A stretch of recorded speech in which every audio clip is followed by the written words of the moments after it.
No, Foxy, it's your birthday. Not for real, just for play. This is Cree Summer, and Moana Nui will be right back.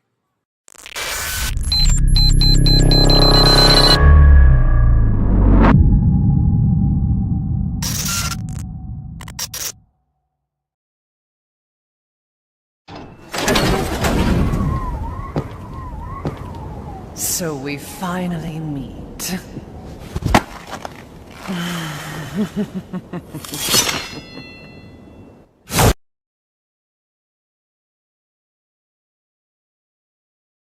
Hello, everyone. Welcome to the Moana Nui podcast. As you can see to my right, we have the lovely, the beautiful AllieCat Cosplay. This woman is a Renaissance woman of our time. If you do not know her, you're about to learn today. As you can see by the fabulousness that she is wearing, she's wearing one of my favorite characters, Ryoko from Tenchi Muyo. And this, I mean, the talent she has in her pinky nail is immense. It's truly immense. But of course, we got to start off because while you were getting interviewed by the previous media outlet, I got to learn some new stuff about you. Oh my goodness, you flattered me so much. It just added more to that Renaissance title that you have. Because I was just like, finding out. Yes. I was just like, oh my gosh, we're adding more to the lore of AllieCat Cosplay. Finding out that you fixed and remodeled consoles. Yes, it was a skill I picked up at Play and Trade. It was a store that was made in like the early 2010s that were meant to like bring retro gaming. So it was like their model was GameStop but with retro games. And so we would get consoles brought in to sell, and so my job was to either repair them, clean them, and get them prepared to ship. And there's a lot of new skills I learned in college on how to repair them. Wow. Yes, Because when I heard that, I was like, what? Yes. So that just added into, like, she can literally write a book about, like, all the stuff that she does. It's so amazing. From head to toe in this cosplay, she made all of this. She did the wig, she made the cosplay, just amazingness. But I know you've probably been asked this before, like, you know, what was that character that made you want to dive into cosplay? The character that made me want to dive into cosplay, it was Chun-Li from Street Fighter. I don't even know why it resonates with me. It just resonated with me. She was really the hard. only girl in the game. She was the only girl, and I would pick her kick-ass. each time. Same here. That leg kick, spam that A button, and just keep going. And I don't know why it just resonated with me. I just felt it was something very simple. It was something that I could, try to get into. And I want to remake her one day. Oh, I want to you remake her. should. Yes, You should. But she was just my first love that really got me into it. Mm-hmm. Well, along with cosplay, you are such an inspiration to so many cosplayers, including myself. Because for the girlies that are tall, that always stuck out growing up, that clothes in the store don't quite fit you because you're either too tall for regulars, but too short for the talls. But then at the same time, it's not proportioned properly. Like the men's department, you can get stuff waist this size, length this size, all that. But for us, it's like the 16 over here is actually like a 10, and the 16 over here fits you just right. Yes. And it was one of those things that I know for myself, I was hesitant into coming to cosplay because I did not see a lot of tall women, curvy women, and finding out there, especially for someone just getting into it, there wasn't a lot of options out there to cosplay. Because I'm like, okay, you go up to a large. A large, and it's not even an American large. It's a Chinese large. It's an Asian size large, which is a medium. Mm-hmm. So it's really disheartening getting that in the mail and then trying to fit it and thinking that you're not good enough or not a certain size to fit in those costumes. And that's one of the major reasons why I started sewing. I can't just buy a costume. Yeah. Back then, we have make costumes that go up to like a 2x to 3x, or even some Amazon that go up to a 5x. But starting out, there was nothing. And so I had to learn, teach myself how to sew if I wanted to become these characters. And I really wasn't listening. I was not trying to hear anybody telling me that I could not cosplay a character because of how I looked. Yes. And that's what I kept doing. And it's beautiful because, especially when you looked online, you didn't see too many cosplayers out there that are being photographed. They were out there. We just wasn't visibly seeing them. Yes. So it wasn't showing a lot of tall, curvy cosplayers. And then as I got into the convention world, and then I saw the post of you, I'm like, oh, she's awesome. She's like me. Yeah.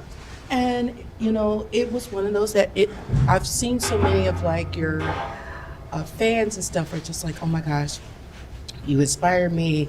Oh my gosh, I love whenever she posts stuff. I have to do the scream and faint, scream and faint, because it's just amazing.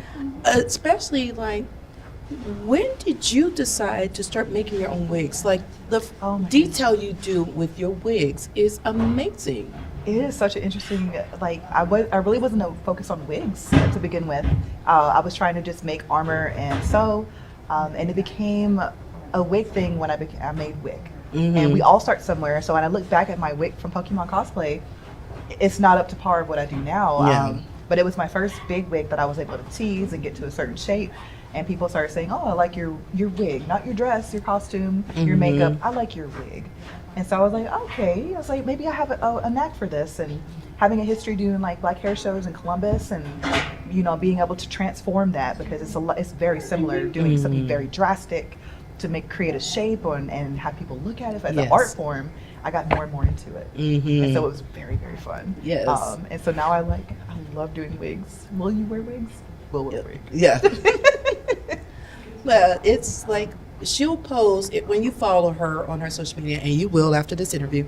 It is one that you will see how she transformed these pieces of hair and transform it into this beautiful work of art that you literally feel like it's the hair of the character.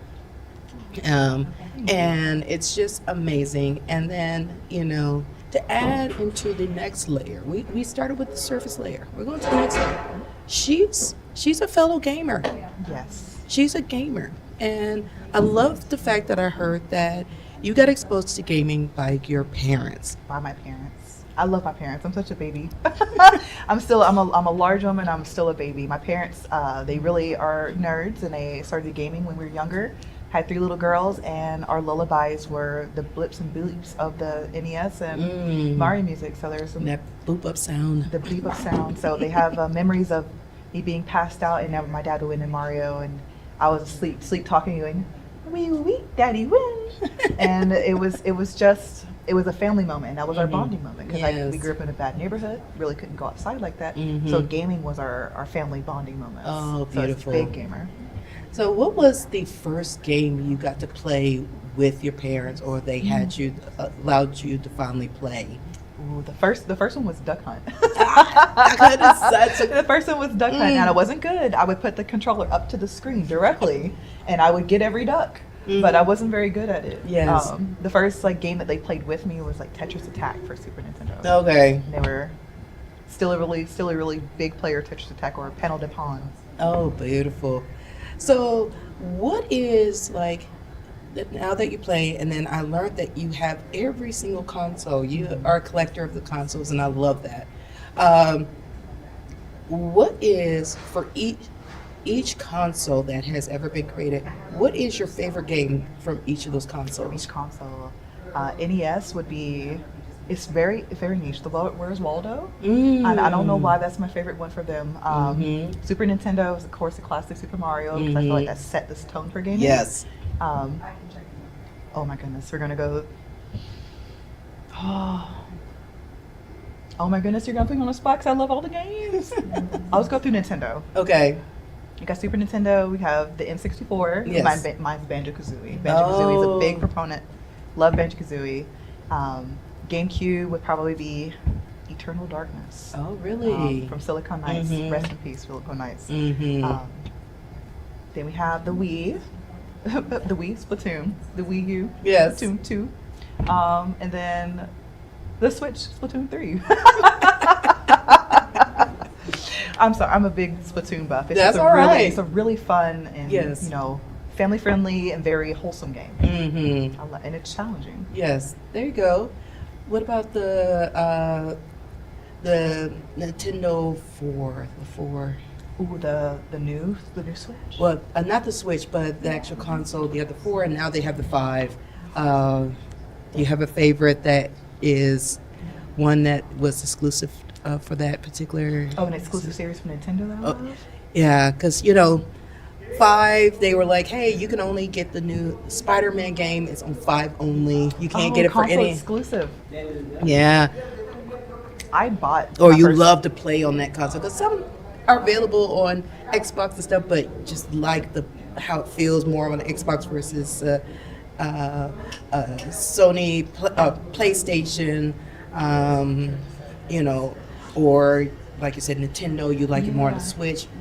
What is like your game that you prefer for a certain console? Like, I prefer this on PlayStation 4 versus playing it on the Switch. I straight up went to the store and purchased a PlayStation 3 just so I can play BioShock and Bayonetta. They wouldn't, and I was like, I didn't understand console exclusivity, and I was like, man, that sucks. I have to drop this much money to play these games, but I'm gonna do it, and I did it. I do like console exclusivity because it kind of gives you brand identity. Yeah. But as a consumer, like, I just want to play on one console. Exactly. So now I'm looking into a Steam Deck, but I have to raise some money for that. So I'm gonna play everything. We're going to talk about that towards the end, so y'all can make sure you support her. But, with the beauty of these games and anime, comes a lot of creativity for your cosplays. What has been like your top 5 animes or games that you are like, these are cosplays I'm going to be making because these are my favorite in looks? Yes, it's always gonna be Mario, Super Mario, anything Yeah. from Super Mario lore. Princess Peach is a huge inspiration. She's my Disney princess. Yeah. Find her. We're going to talk about her social medias. See her Princess Peaches. Chef's kiss. Thank you. The Princess Peach or anything Studio Ghibli because it's just Oh my oozing gosh, creativity. Yes. And it's really like anything from the old school anime because they just had like a really mature narrative, like even Inuyasha or yes. even Outlaw Star. Like watching that as a child, like Yes. having that emotional development through those like adult themes. Yes. But introduced in a very childlike animation. Gotcha. Was very influential on building my mind. My mind didn't develop to 25, and I was already watching anime, and I was 10. So it was wonderful. Yes. That's You might be the beautiful. same. Yes. Well, anime has such creativity to it because, for me, when I finally decided to cosplay, I was like, there's so many options, and as people sent me so many, it was like, you should cosplay this, which you probably get that wrong. But then it's like, I wanted to be a character I resonate with, and of course, that's why my first cosplay was Captain Yoruichi from Bleach, because I was like, she was a princess, but became part of a soul captain, which is not easy. She was known, even after she retired, she was still known by other people coming through the Soul Society of her lore. She wasn't even in the Soul Society. She was straight on Earth chilling, and they were still talking about, yes, I remember I was just a baby and I heard the stories of Yoruichi. She was just that. Even villains, and they still knew of her, and it was just like, yeah, she's badass. She resonated with a lot of us. My cat was named Yoruichi. Nice. Yes, I have a Facebook page for her and everything. Nice. Oh, I She's gotta very follow her. strong. Yes, please do. And then on top of that, you got to see her. It was a character with brown skin. Yes. And that was something that resonated with me too because, of course in anime there's no one that is considered black or Asian or something, the Japanese have always said the characters have no type of race. It is just a character. But it was one that we were able to resonate with, seeing these characters like Chad, seeing character like Yodoichi, and those with brown skin. It's just like, Yes. one of us. And especially if it's a woman, and it was just like, oh, this is awesome. Yes. And you are giving that to so many people in the cosplay community, because it's like, oh my gosh, she is a black, tall, curvy woman. Oh my gosh, I can do this. Mm-hmm. And it gives that people that encouragement. From your fans or people who've approached you, what has been that one thing that resonated from you that a fan has told you? Oh, that they were like, I was afraid to cosplay because I was afraid of being picked on until I saw you and how you handle maybe some online comments. Like, they'll see the comments because, unfortunately, social media rewards negativity. Yes. And so you'll see, if I get a bad comment, that'll be at the top of the list. Mm-hmm. And they'll see how I handle it. I either, kill them with kindness. Yes. Or I, let them simmer out or get their due diligence themselves from other commenters. But having them tell me like they aren't afraid to cosplay anymore. Yes. Because I know how scary it was when I stepped on the floor, knowing that my first ever cosplay was Chun-Li, and knowing that I'm not the petite. She's like 5'4" in the game, and I'm not a petite Asian woman. Yeah. And I got some positive feedback and also got some negative feedback. But having someone say that they're not afraid to cosplay anymore, and I get to know what that joy is, because I know what cosplay is for me. It's a lot of joy. Yes. And them being excited to cosplay, and that's what gets me motivated. And Nice. Thank goodness that you can do this. You can do this now. Yes. Being that inspiration. No. But then it's I call it the other side of the umbrella, which we got to talk briefly, is when you have the very creepy responses or sliding into your DMs. I was just telling her earlier about when I started did my first cosplay, and I had 3 guys come into my Instagram inbox with video and pictures of stuff I did not want to see. Yes. But they decide that was an open invitation. How do you handle when you get that unsolicited inbox message, or someone who thinks they have that opportunity that, yep, she wants me. She can see me through the screen. She wants me. She wants me.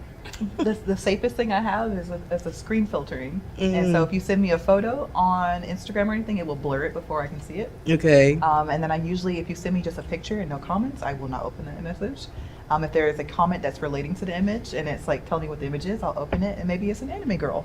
But there are some people who, have some kind of parasocial relationship, and they think that they are entitled to your response. They're entitled to, you reacting positively to what they say, even though it's not a very positive thing. It's really not learning how to navigate and, turning it into if they're asking you on a date, and it's oh, do you mean a date about talking about cosplay? Because we can do a Discord call, and I can have your supplies ready, and this is what we're gonna do. And they usually just leave after that. Yeah. They usually leave with that. But in person, I'm almost 6 foot tall, so I don't really get that. Yeah. So that's usually all online. Yeah. Like you said, that screen, it gives everybody an extra level of confidence. It's so courageous. Yes. Such Whether it's a boost of keyboard courage. warrior or somebody just she wants me. Yeah.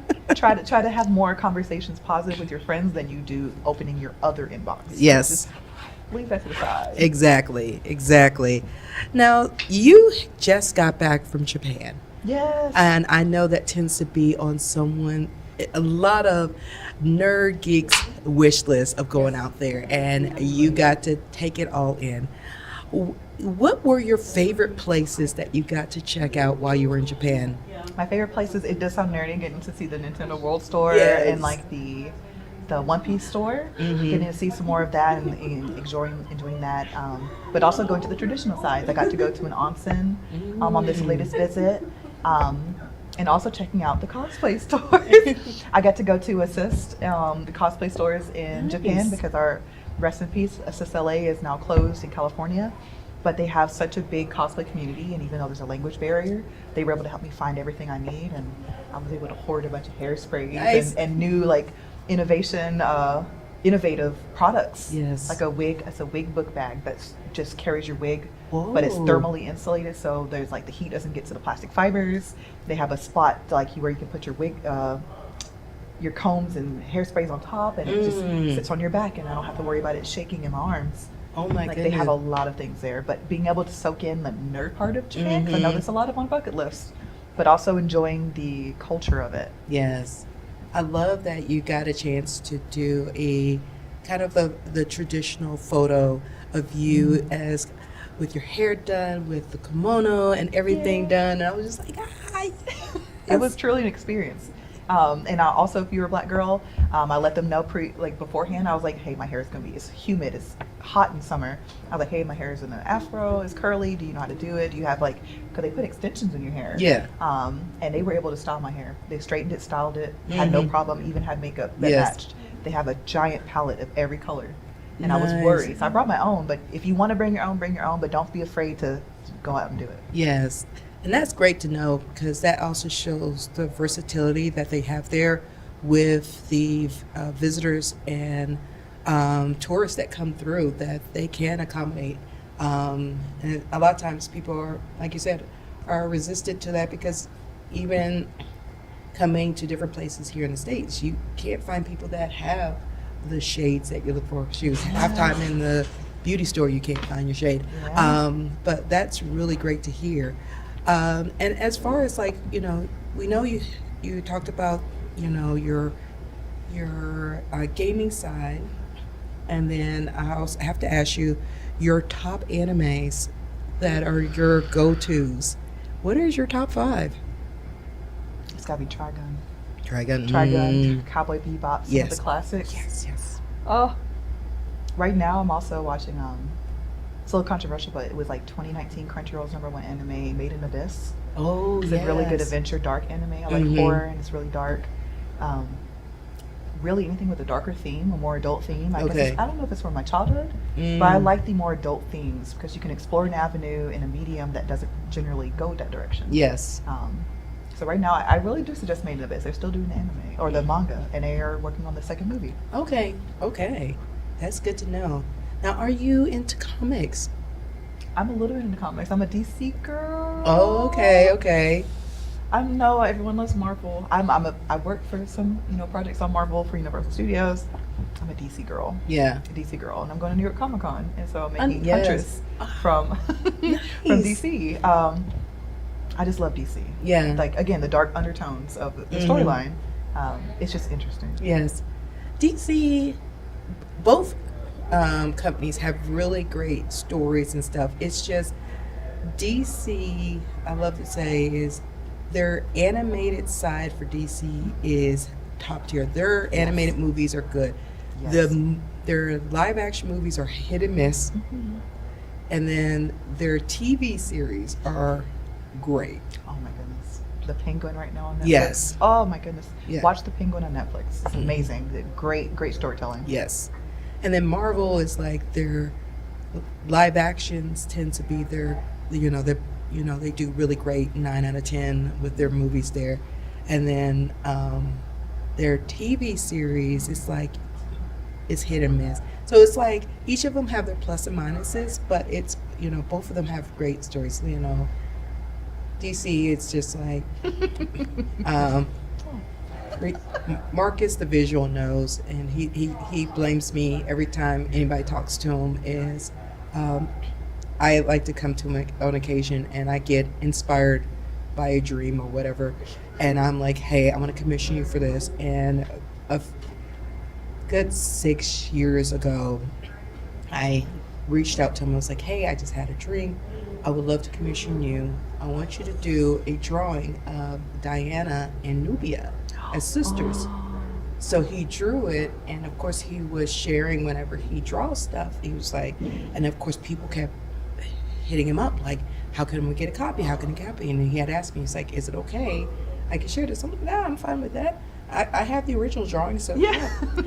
And it went viral. Like everywhere you will find, it's like his drawings of both Nubia and Diana. But it's like, I want that because a lot of people who did not connect to the comics or read the comics did not know Diana had a sister, and her sister is black. And the fact that they were separated at birth, and then they end up having to fight each other and not find out until later that they were sisters. But it was one of those that started that conversation for a lot of people who did not know Diana had a sister. And the number of times he was like, he gets reports from his fans of like, hey, somebody's selling your picture on this, on Amazon or online, and his signature watermark is still on it. They print it on a shirt, print it on these things, and it's just like, That's unfortunate. but it's so funny. He's like, yeah, I knew I made it when I started seeing my stuff being counterfeited. Right, counterfeits. You're the originator. Yes. Trailblazer. But it was just one of those. So he, we have the running joke that when he gets a message from me, he's like, Marcus, I had a dream. He's like, go ahead. Because he's like, every time you come to me with something, it ended up blowing up some craziness. And I was like, yeah, it's one of those, just like, oh, you know what would be really cool? I don't see a lot of art with Diana Nubia. I want that. So now, like, that's one of his, biggest things outside of his Tuskegee era series, is people buying stuff from that. And I was just like, he was just like, yeah, I blame you. I was like, yeah, that's me. But I was like, that was the DC characters I connected with. Like, you had, I considered myself as far as that, seeing my parents watching the OG Wonder Woman TV series, and you're seeing her doing that spin. I think every little girl did that little spin to try to transform. Yes, I did it too. And it was just that was my gateway into DC. But with her, but then Marvel pulled me in with because of Storm, because of the X-Men. The X-Men. Yes, with Storm and Fox. Yes. Mm-hmm. And then of course later on DC had Vixen, and I was like, okay, you got me again. And so it's like that pull between the two. Because it's like, all right, but it's one of my things that I wish for, because we have it in Marvel that we see more of the diverse characters there. But on the DC side, on their shows and their live action, we're not seeing as much. We did see it on the TV series, like with Flash and with Arrow and things like that, but we're not quite seeing it on the big screen yet. What would be your top characters that you would love to see come to screen? Come to screen. Whether it's an animated movie or a live action movie. It's very difficult because nowadays, like, we have more media that are introducing more of like our nostalgia type of information. Like Netflix and all them, they're helping a lot with that. They're coming out with it. It was going to be a Zelda movie. I would really want to see a really good live action Zelda movie. Okay. And filmed in like the dark fantasy type of Dark Crystal type of look. Oh. Similar, like akin to Majora's Mask. But I think it's been a long time. I think they're overdue to have like some type of video game. Because I know it's a hit and miss with video game movies. Yes. But I think they have the right track. We have enough talent that grew up with these IPs and intellectual properties to make those movies valuable to not only us but to other people, like even the Five Nights at Freddy's movies. I'm really into those. But probably Zelda. Zelda's my top one right now. Okay. I'm ready for that to come on. Oh, nice. Yes, it's one of those that I love the fact they're doing it. And a lot of people are saying, oh, we're having superheroes.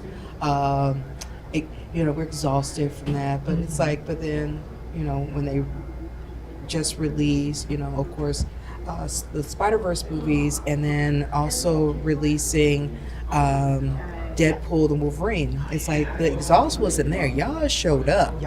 And but it's one of those, I think it's more about the exhaust of directors or writers not connecting to the source materials that is making y'all exhausted. Because it's not living up to what y'all want to have for the movie. We saw it with the Flash movie. We saw it with several of these other ones that it's just like, it's a dumpster fire, just igniting. Now, of course, you just mentioned being invited to New York Comic Con, but you also get to work with a lot of gaming companies. Yes. How has it been being someone that has to transform a character for a lot of these gaming companies for them as they get ready to announce their new games? It's very humbling. It's really hard to fight imposter syndrome because you're like, oh, you've allowed me as this person who just started doing this. I'm still in my basement making cosplays, and you want me to make this for the big screen or for like the Borderlands movie for Jessica to wear on the red carpet, and she was in the movie for actresses, and it's a really humbling experience, and it's still the fire underneath my butt that keeps me going. So I'm like, I really want to do a good job no matter who I make it for. If it's for me, I can cut corners, but if it's for someone else, I would give it my very all. So it's really interesting, and it's I'm already starstruck right now. I can't even talk about it. It's just it's I don't know how it happened. That's my answer. I don't know. It happens how because she's talented. She is so freaking talented. Once you drop down the wormhole of her social media, you will see how amazing the cosplays, the wigs she makes for her commissions. And just be ready. I'll be officially announcing when I do my first AllieCat Cosplay commission, because me and her have already talked about this. Yes, as soon as she sends me the paperwork, it's going to happen.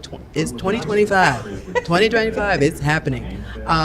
So, I love the fact that you stay very grounded with everything, and you're very humble about yourself, even though you really downplay your talent a lot of times. We see it.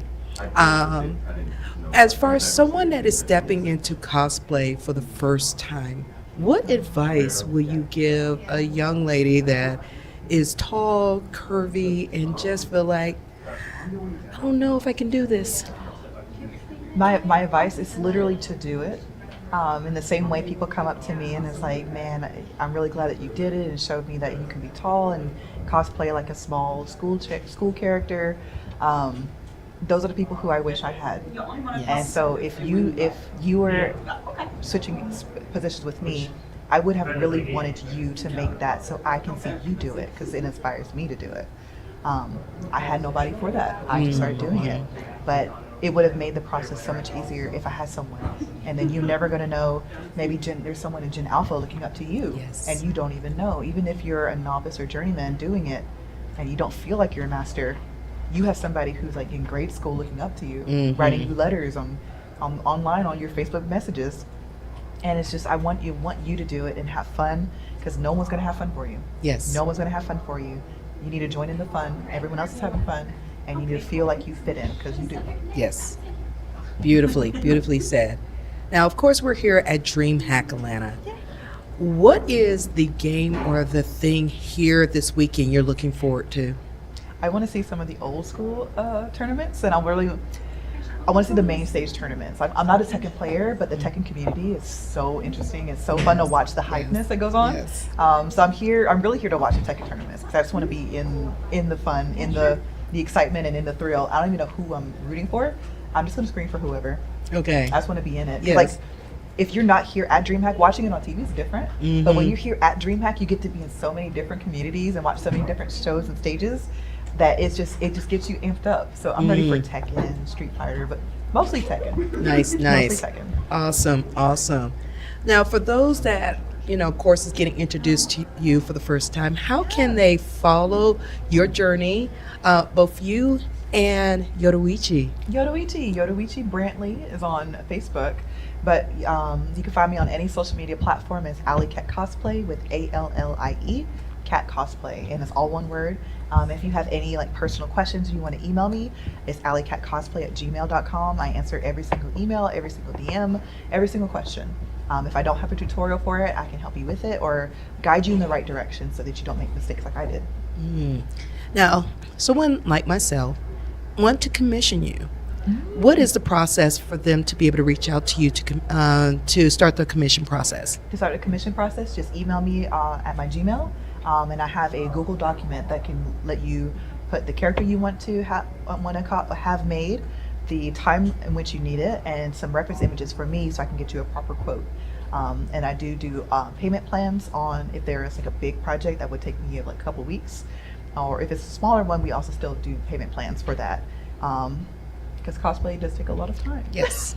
And it's takes investment. a lot of time and energy, and even the materials are getting more expensive because just how the economy is right now. Yes. But where there's a will, there's a way. I will work with anyone. Perfect. So you hear it. You heard it here. First, follow AllieCat Cosplay on all social media.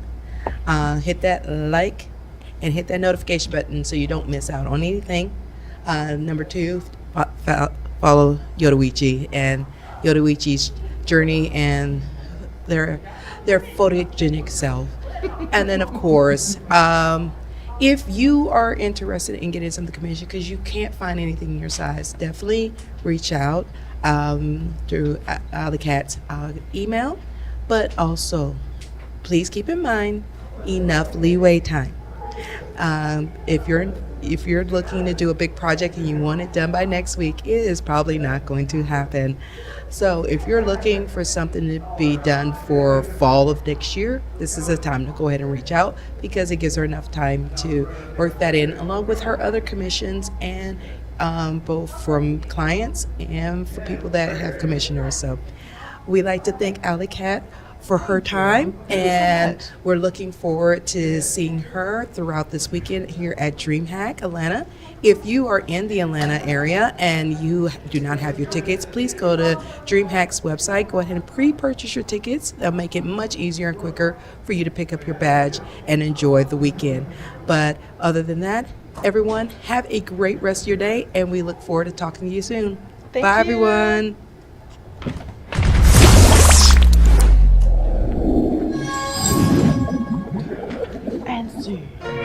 I might have to link up with the wig that I'm trying to get my trunks. So many stories left to tell, even if we have to ourselves. Can keep history on the shelf. If they won't tell it, we will. If this the land of the free, it was a freedom then. When they annexed Hawaii and called it Cedar Lands, without any type of payment and no signing off, called themselves the Republic in 1894.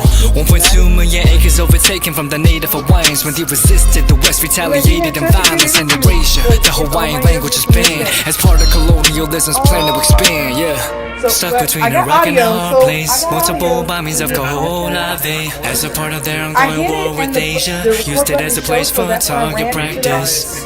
No consent or compensation. Colonizers call for annexation. No work out for all the locals. School will never let you know. So many stories left to tell, even if we have to ourselves. Can keep history on the shelf. If we won't tell it, we will. Too many stories left to tell, even if we have to ourselves. Can keep history on the shelf. If we won't tell it, we will. We will. So if we put Hawaii into perspective, well, Black and Asian history is interconnected. Considering the fight with the Pacific, then of course versus Asia, they was treated as a middleman for war, but didn't let the Western colorism run its course. Cause dark skin was a sign of dignity to core. The land was taken in the name of capitalism, when prior to it was an actual kingdom. Clap back at the system. Stuck between a rock and a hard place. Multiple bombings of Kaho'olawe as a part of their ongoing war with Asia. Used it as a place for target practice. No consent or compensation. Colonizers call for annexation. Now work out for all the locals. School will never let you know. So many stories left to tell, even if we have to ourselves. Can keep history on the shelf. If we won't tell it, we will. Too many stories left to tell, even if we have to ourselves. Can keep history on the shelf. If we won't tell it, we will. So many stories left to tell, even if we have to ourselves. Can keep history on the shelf. If we won't tell it, we will. Too many stories left to tell, even if we have to ourselves. Can keep history on the shelf. If they won't tell it, we will.